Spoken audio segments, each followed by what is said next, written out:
magpapabuka po tayo ng shells mga idol bago nating iluto. Kasi matubig ito sa loob eh. Kaya papabukayin natin. Alisin natin yung tubig. Oh, dami siya. Oh, lumalabas na. Para malinisan din sa loob.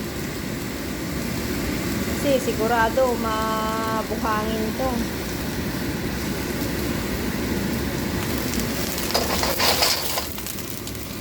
Bubuka na sila mga idol. Oh.